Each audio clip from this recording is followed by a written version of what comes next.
Morning friends, আমি চলে এসেছি মনীষ কিচেনে একটি নতুন রেসিপি নিয়ে। সেটা হচ্ছে রুই মাছের তিল সুন্দরী। দেখতে থাকো, সঙ্গে থেকো। জন্য যা যা লাগবে সেটা হচ্ছে এই যে তিল 3 চামচ তিল রেখেছি। হ্যাঁ, সরি এই 3 চামচ তিল রেখেছি এটাই। আর এটা হচ্ছে গোবিন্দভোগ চাল। আর এই যে এটা হচ্ছে কালো জিরে, এটা গরম মশলা, সব রকম আর কি 3 রকম গরম মশলা।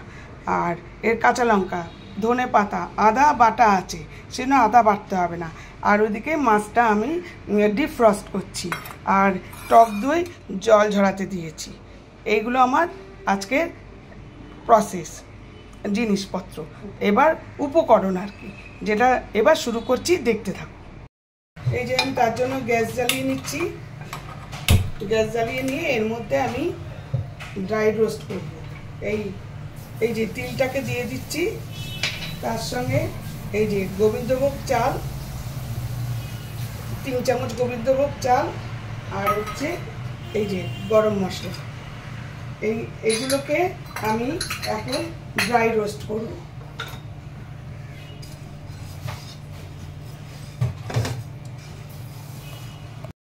এটা ভাজা হয়ে গেছে। এই ভাজাটা আমি এখন ডাইরেক্ট এই মিক্সির বাটিতে ঢেলে দিচ্ছি। ওটা ঠান্ডা হোক।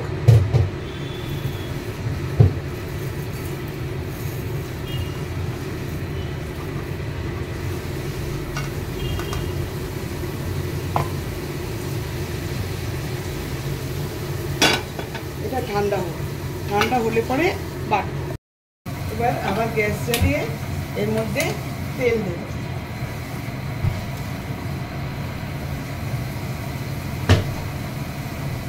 এর মধ্যে মাছটা ভাজার জন্য তেল দিলাম।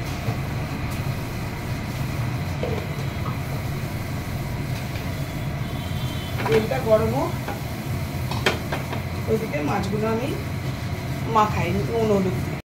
গরম হয়ে গেছে, এবার আমি দিয়ে দেব।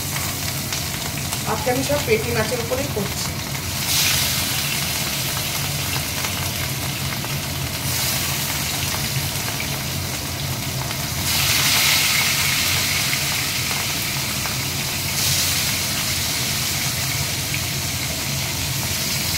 কটা মাছই একসঙ্গে দিয়ে দিলাম।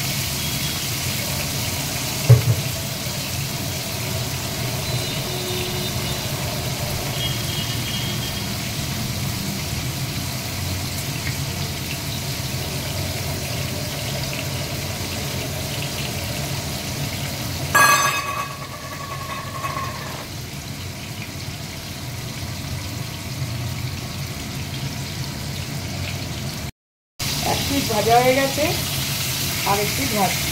খুব কড়া করে ভাজা হবে না।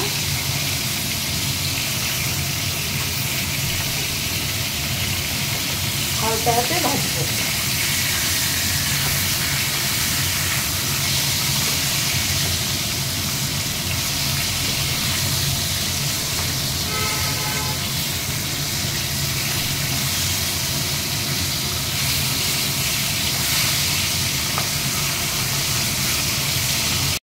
মাছগুলো ভাজা হয়ে গেছে, এবার আমি গ্যাসটা অফ করে দিচ্ছি। আর এগুলো মাছগুলো তুলে নিচ্ছি।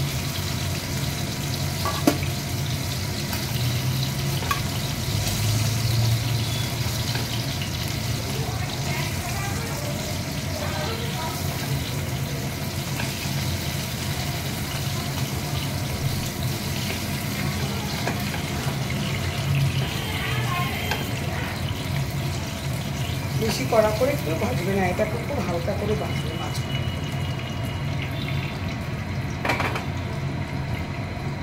গ্যাসটা অফ করে দিয়েছি। এইবার আমি এইগুলো সব ইনগ্রিডিয়েন্টসগুলো বা উপকরণগুলো আমি সব এই মিক্সির বাটিতে দেব। এর মধ্যে আমি এই গোবিন্দভোগ চাল আর অন্য তিল আর কালো জিরে গুঁড়ো করে নিয়েছি শুকনো। এইবারে আমি ধনে পাতা দিচ্ছি, কাঁচা লঙ্কা দিচ্ছি, আর কালো জিরে দিচ্ছি। এটা এখন আমি বাটবো, একটুখানি জল দিয়ে বাটবো। এবার আমি আবার গ্যাসটাকে জ্বালালাম। এবার এই তেলের মধ্যে একটা শুকনো লঙ্কা আর একটা তেজপাতা দেব, তেজপাতা ছিঁড়ে দেব, দিয়ে যেটা বেটে রেখেছি সেই জিনিসটা দিয়ে, এই যে বেটে রেখেছি সব জিনিসটা দিয়ে দিই।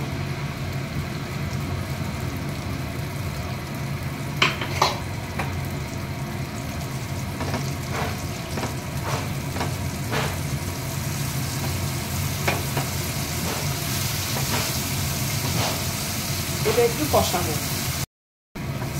এই যে এটা কষানোর পরে একটুখানি কষাচ্ছি। এবারে মিক্সি ধোয়ার জলটা দিয়ে দিলাম। মিক্সি ধোয়ার জলটা দিয়ে বেশ খানিকক্ষণ কষাবো, যতক্ষণ না তেল বেরোচ্ছে।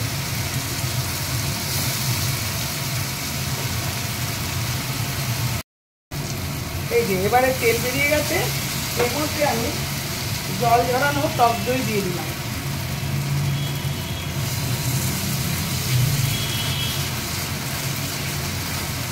ভালো করে মিক্সিং করতে হবে। তিল সুন্দরী তৈরি হচ্ছে আস্তে আস্তে। আদা বাটাটা দিতে ভুলে গেছিলাম, এইবারে আদা বাটা দিয়ে দিলাম। আদা বাটা দিয়ে এবার টান করতে নুন দিয়ে দেবো, তাহলে আরও ছিটকাবে না, মানে প্রচণ্ড ছিটকাচ্ছে। এই যে পরিমাণ মতো নুন দিয়ে দিলাম, তাহলে আর ছিটকাবে না।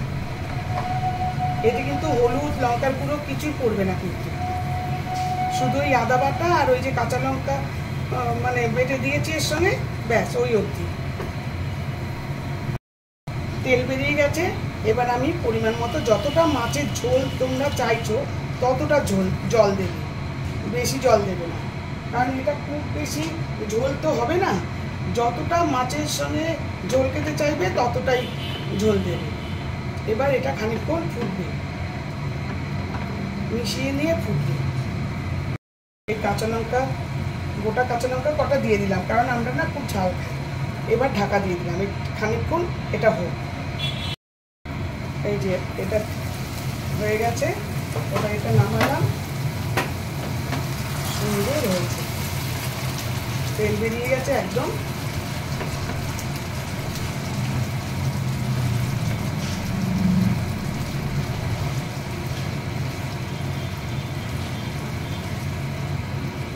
এইবারে এক এক করে মাছগুলো দিয়ে দেবো।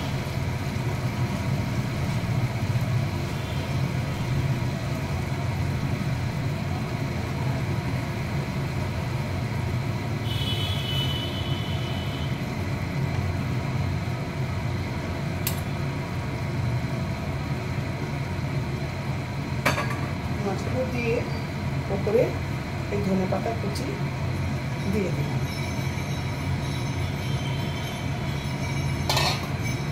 দিয়ে গ্যাস নিভিয়ে দিয়ে এই ঢেকে দিই।